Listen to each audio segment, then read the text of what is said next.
Hey guys, and welcome to part 2 of writing orchestral trailer music. In this lecture, we're carrying on with the same orchestral track, and we'll be looking at the midsection. I'll start by playing the track from the beginning to remind ourselves how the intro sounded, and then we'll crack on with the analysis of the midsection.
So as we can tell, the midsection is a great place for development. Everything builds gradually, and it's the perfect place to introduce other main ideas such as wind and brass.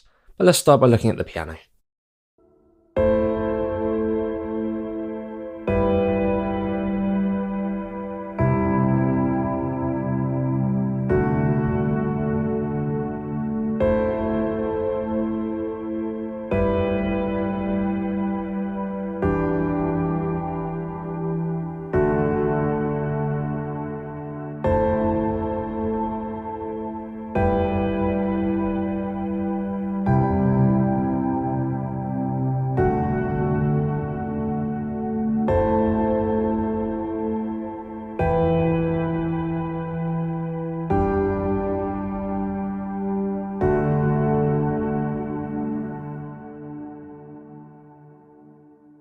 In this section, the piano has taken on role as part of the accompaniment. I'm just using it to back the chords, and what makes it useful for this other than its timbre is its percussive nature. The attack on a piano is far quicker than most other instruments, so by doubling it with, let's say, the strings, we get the attack of the piano and the sustain of the strings, which is a great combo for orchestral trailer chords. So I'm just starting from the second half of the string shorts because they're all the same thing repeated.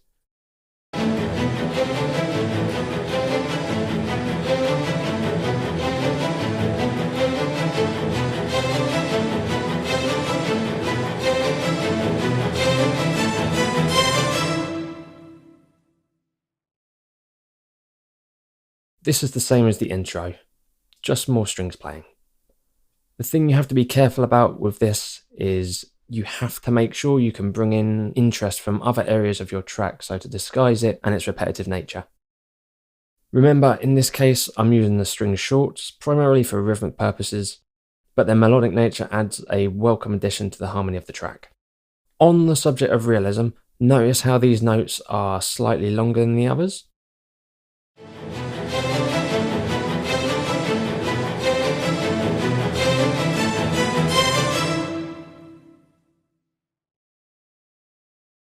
These long ones are played by marcato patches, in a way giving a more gently emphasized accent on the beat, and this highlights the string beats of the bar more, which again adds realism to the track.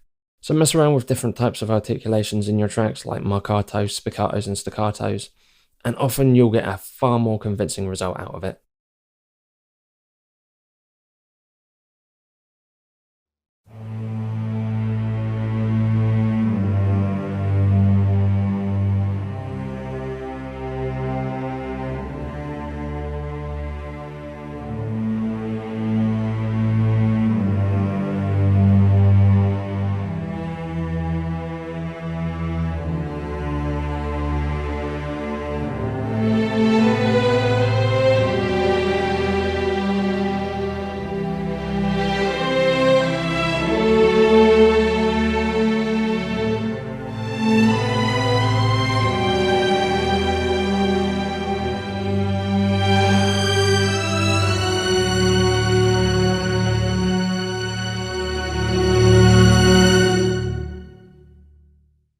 So we start off with just low strings, enforcing the bass line of the track. This is a pretty important aspect of orchestral trailer music. The low strings are rich in all sorts of frequencies, primarily in the low end, especially when playing in their lower registers. So we can use this to add some substance to the low end of the track. To add grit to them, simply boost the high end or add a distortion. In the second half of the strings, we have our first proper performance of the melody, which we'll be developing and finalizing in the back end. A really good way to orchestrate string melodies like this is to have the violas and second violins playing in the same octave, whilst the first violins play an octave above. I'm not worried about the strings doing chords because the piano has quite a thick sound to it, and the brass will enforce the chords when they enter. That said, let's have a look at the brass.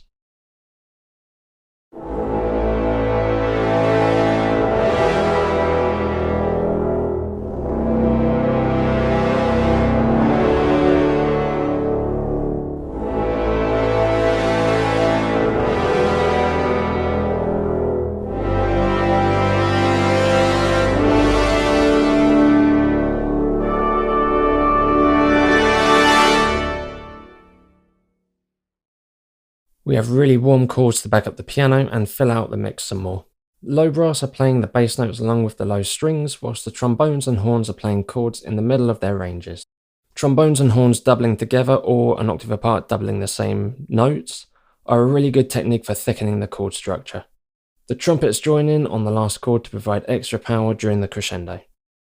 A good format for brass, and actually this goes for most sections, is to start with the lower instruments and bring the higher ones in as the track develops, like I've done here with the trumpets.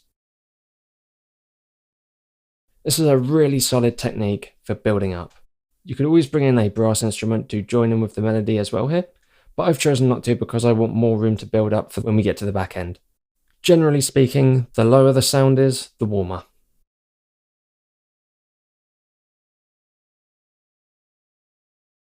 So winds are a little bit of a tricky one because they're rarely used in trailer music. In this example, I have them playing what both string shorts and string longs are playing.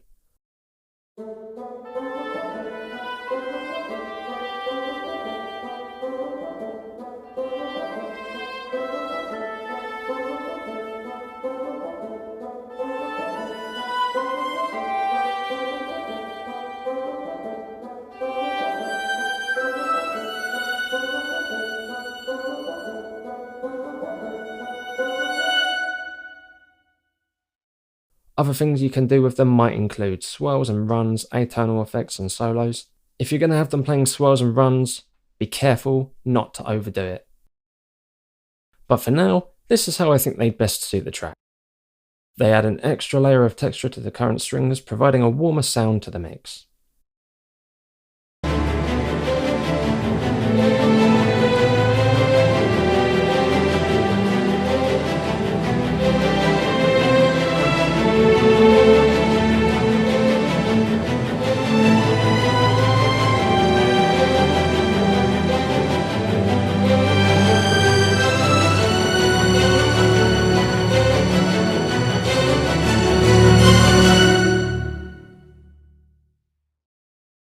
Finally, let's check out the percussion and effects.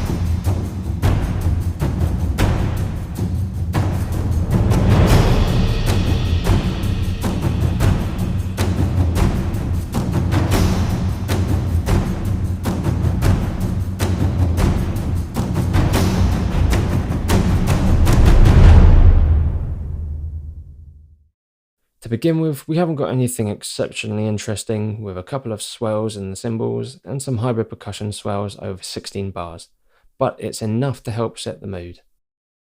With percussion and effects, we're looking to add a significant layer of depth to our mix. Low end is important in some parts of percussion, but not all. Currently, the hybrid percussion swells in the FX are providing this, whilst the percussion deals with the mid and high frequencies. During the second half, we're hit with a percussive rhythm in the frame drums that carries us through to the end of the section. This is a great place to bring in a rhythmic percussion element if you haven't already. Additionally, I have some cymbal scrapes every 2 bars. Percussion like this is great for adding and building up the tension. We have timpani and bass drum on similar articulations. Both are performing a tremolo crescendo into each phrase. In the second half, the bass drum kicks in with the frame drums to beef up the rhythm. Here's the midsection one last time.